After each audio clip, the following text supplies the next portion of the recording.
tanggapin po ninyo ang aming pasasalamat sa mahalagang papel na ginagampanan ninyo araw-araw para masiguro na ang bawat Pilipino ay may sapat na pagkain. Ang inyong mga amortisasyon, interes at iba pang surcharge, lahat po burado na. Higit pa nating pagtutulungan ang pagunlad ng sektor ng agrikultura dahil malaki ang paniniwala kung mas marami pa tayong kaya at dapat gawin. Blessing talaga para sa amin. Kasi yung sa halip na ibabayad na, kami mismo magbabayad, dumating itong pribilehyo sa amin na naging blessing talaga. Kaya malaking tulong na yung ibang pwede naming ipambayad dito, magagamit na rin namin sa pansarili naming pangangailangan ng aming pamilya. Taos puso po kami nagpapasalamat sa ating mahal na Pangulong Ferdinand Marcos Jr. sa mga pribilehyo, tulong po niyang pinagkakaloob sa amin. Laki pong tulong ito sa aming magsasaka na wala pang titulo. Sana, Presidente Marcos, sana isa pang Marcos ang darating para lahat ng mga magsasaka mabibigyan ng lupa. Tsaka talagang number one. Kasi sabi ko nga, kung ikaw lang magbabayad ka sa isang utang na gano'n, halimbawa sa akin, parang 400,000 nata, di ba? Parang gano'n nata yung babayaran ko. Isipin mo, ikabubuhay ng pamilya ko yun, yung 400,000, hindi ko mababayaran yun. Ito nga, dumating yung donation loan ng ating Pangulo. Malaking tulong po ito.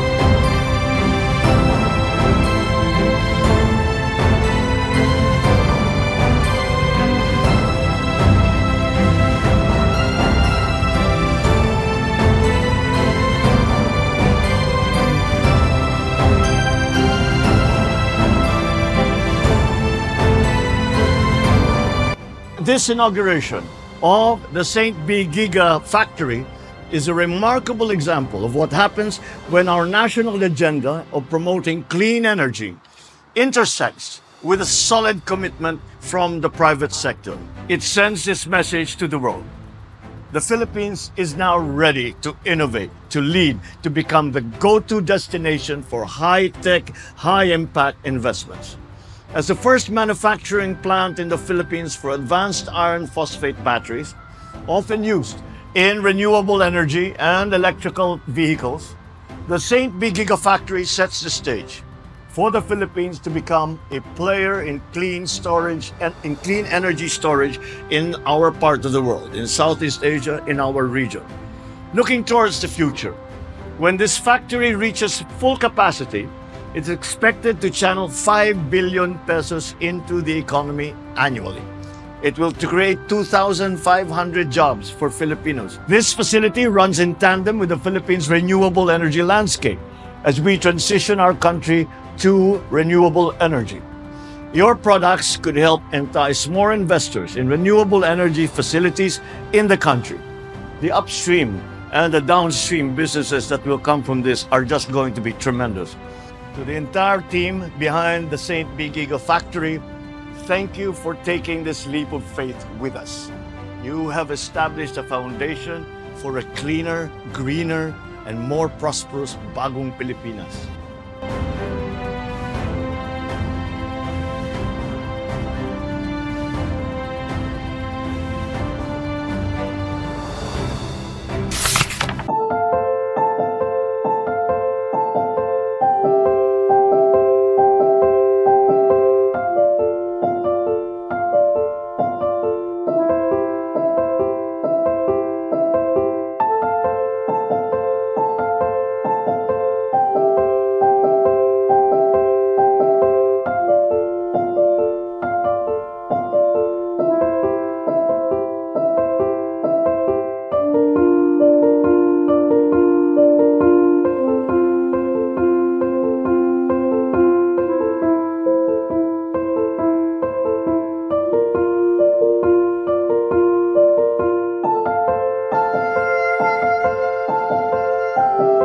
Today, we signed the Value-Added Tax and Digital Services Law, and we are now bridging that gap. With this law, we say that if your presence in the Philippines market is as real as your profits, then your tax responsibility should also be equally tangible. But make no mistake, we are not imposing new taxes. We are simply strengthening the authority and streamlining the process of the BIR to collect value-added tax on digital services. If you are reaping the rewards of a fruitful digital economy here, it is only right that you contribute also to its growth. After all, whether you are a small tech startup or a global tech giant based halfway around the world, if you are making money here in the Philippines, you're part of our community. And with that comes a shared responsibility. Be assured that the government has taken a deliberate and measured approach to ensure that this tax will not crush innovation or hinder growth. Fairness, inclusivity, and progress. These are the goals of this law. Today is not just about the signing of the VAT on Digital Services Law. It is also the beginning of a more equitable journey forward.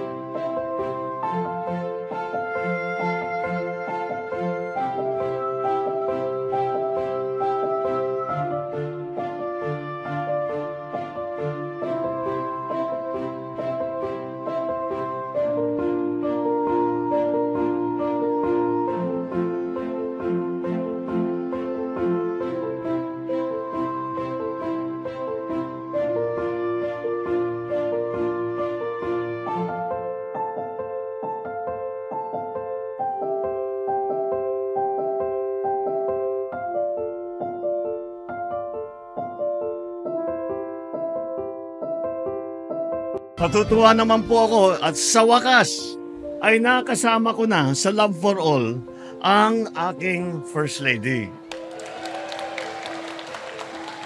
Dahil po, papapaliwanag po ako. Dahil po, naririnig ko lamang sa mga report sa akin ang tungkol sa napakagandang proyekto ng aking may bahay. Ngayon po ay saksi na ako sa serbisyong dinudulot nito. Ayon po sa tala ng Department of Health, mayroon tayong higit na 7,000 yung tinatawag na geographically isolated and disadvantaged area. O tawag namin dyan ay yung mga GIDA. Ito po ang mga barangay o bayan na mahirap puntahan dahil malayo, nasa bundok, nasa isla, walang kalsada, na dapat na ikakabit ng mga daanan at tulay.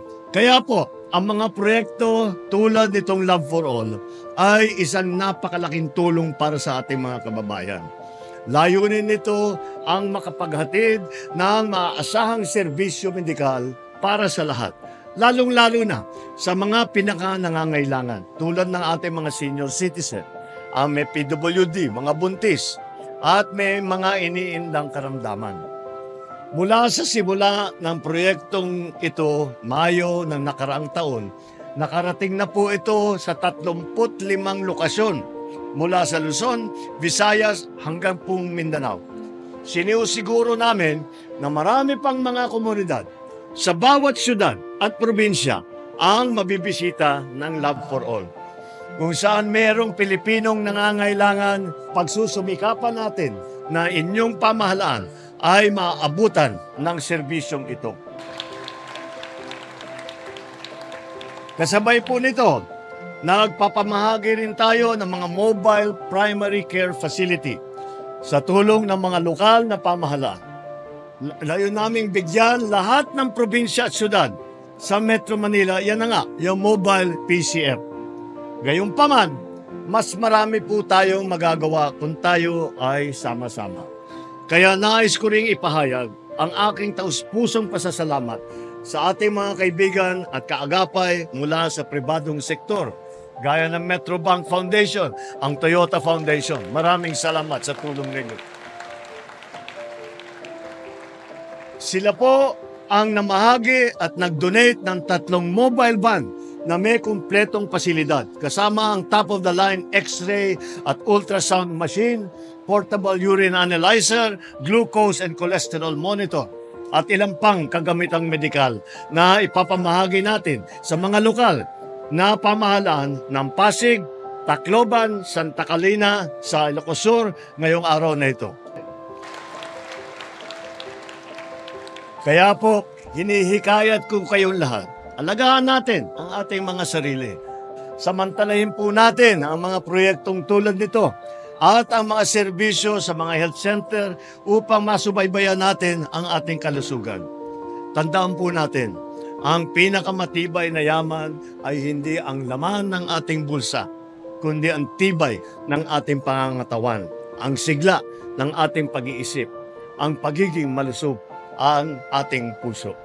Bago rin po tayo matapos, gusto ko lang ulitin na kailangan natin pasalamatan ang ating First Lady sa kanyang ginagawa.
To our teachers in public and private schools, happy Teachers' Day. From our first steps to the classroom, to our first leap of faith into the world, you teachers did not just impart the wisdom necessary for us to flourish, you have also instilled in us the values that guide us through life's challenges. Without your dedication, we would not have a future worth celebrating. But we cannot ignore the difficult realities that teachers face. The constrained resources and the personal difficulties your students bring into the classroom are just few examples. You are proof that no matter what the challenges our education system faces, we will prevail. Malakas ang loob natin dahil alam natin nandyan ang ating mga teacher. It's because of your passion, your innovation, unwavering dedication that I hold the firm belief that despite odds, we will push forward. In my recent SONA, I emphasized that supporting teachers is one of this administration's key priorities.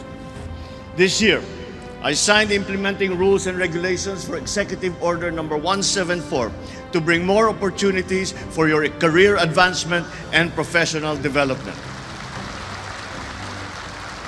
No public school teacher will be retiring as Teacher 1 anymore.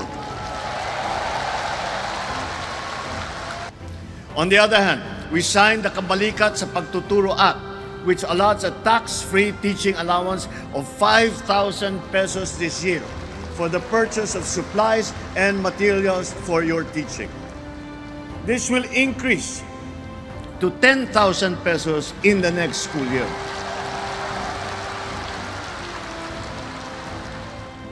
So as we lay down the groundwork for a more resilient sector, I enjoined DepEd Secretary Sani Angara, along with our government agencies, to continue improving the quality of education, uphold the rights of our teachers, and adapt to the ever-evolving needs of our economic landscape. To our teachers, keep shaping our students who will not only face the uncertainties of today, but will also embrace the opportunities of tomorrow. Our future rests in your hands. This administration trusts that you will help us build the bagong Pilipinas that we all aspire to achieve. Laking tulong po yun sa aming mga teachers kasi po, lalong-lalo na sa rural areas tulad namin kasi po mayroong mga extra expenses po kami, especially sa internet. Then hindi naman po pwede wala kami internet kasi po we are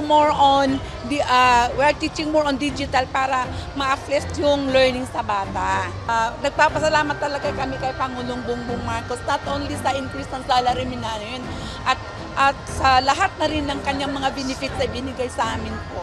Siyempre, masayang-masaya doon sa mga benefits na binibigay sa mga teachers.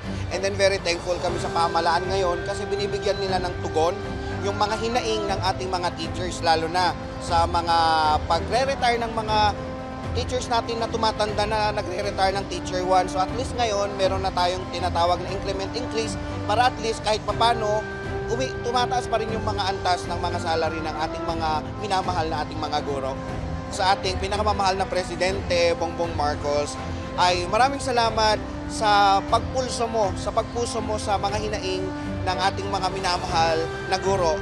On behalf of the teaching profession, I would like to express my sincerest gratitude to our President, Ferdinand E. Marcos, for enhancing the welfare of our teachers and of course for giving them the support, especially the facilities in the classroom. So with this, thank you our dear President for championing the teaching profession and for recognizing the vital role we play in shaping the future of our nation. So once again, thank you so much.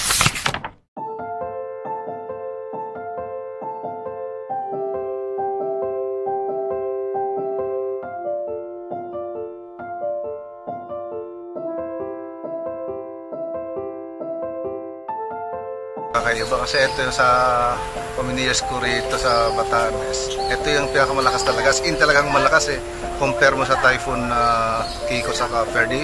Yung Ferdy malakas dati, malaming sinira rito. Kaso ito kasi, pag Ferdy kasi pwedeng may time na kasi na pwede kang makalabas para magtali. Samantalang ito wala eh.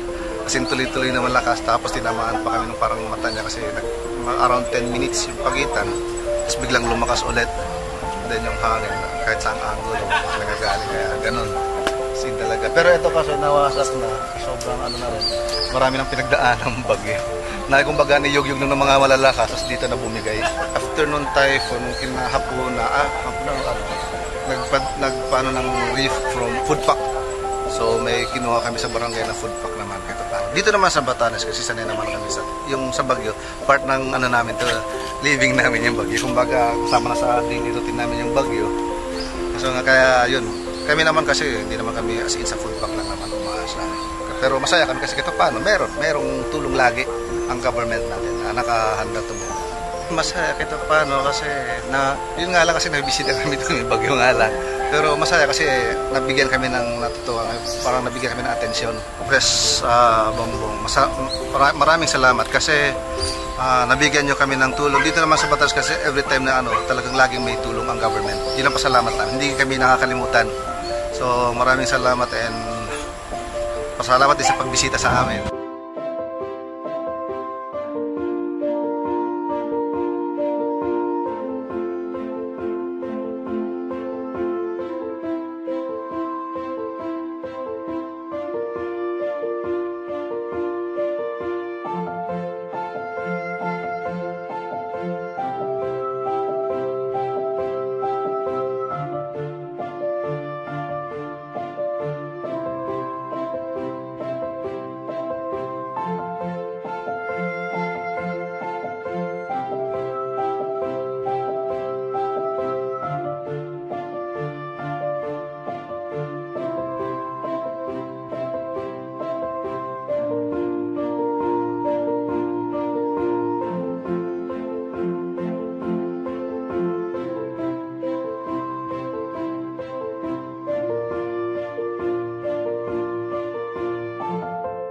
Kaya't kami nandito para matignan kung ano ba talaga yung inyong mga pangangailangan.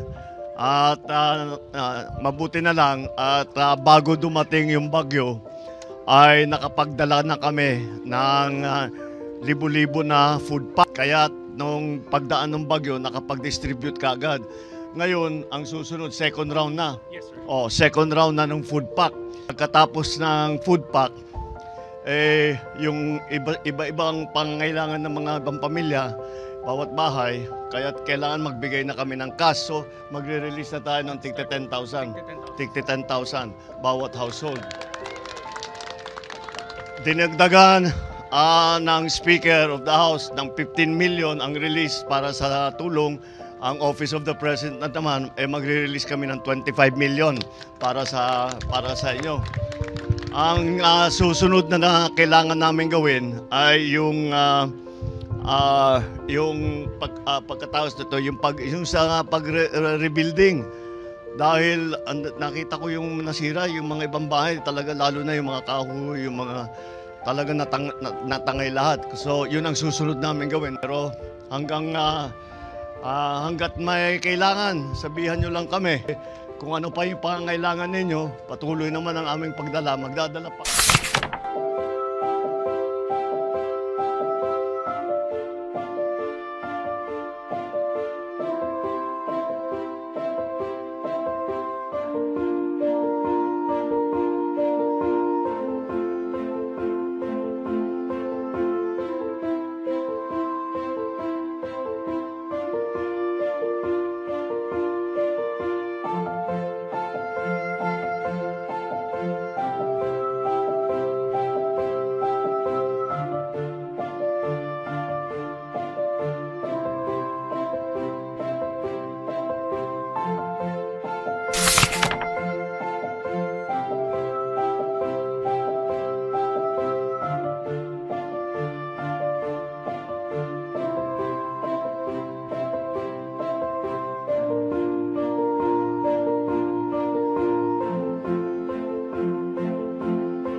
Continue to give assistance as long as it is needed. At hindi naman tayo nagkukulang sa gamit, sa relief goods. And then we will be providing cash assistance already. Natigta 10,000. When will we start? Ngayon, Biyernes. Monday yung cash assistance na ibibigay na natin. Kasi experience namin ganun kahit na may relief goods, bawat pamilya may sariling pangangailangan na hindi kasama sa relief goods. Halimbawa, yung papakain sa bata o gamot dun sa yung mga gamot o yung mga ganyang klaseng bagay. Malaking tulong ito sa amin na makatatanggap ng biyaya.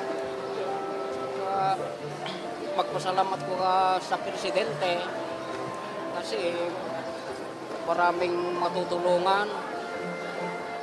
Maraming salamat sa tulong na binigay biyaya. Talagang mabigat, ma'am. Kasi yung mga palay namin nasisira, yung kambing namin namatay. Yung ganong kahirap ng nagawa ng bagyo sa amin. Yung natatanggap namin na pera, pang ano namin sa pagtatanim, pang palit namin doon sa mais. Magtatanim na naman kami ng mais. Wala kami naman kukunan ng kunan kung hindi yun lang. At saka yung iba mapatitira, panggastos at walang insan eh. Lahat ng tulong na binigay niya, nagpapasalamat kami kay Ferdinand Marcos.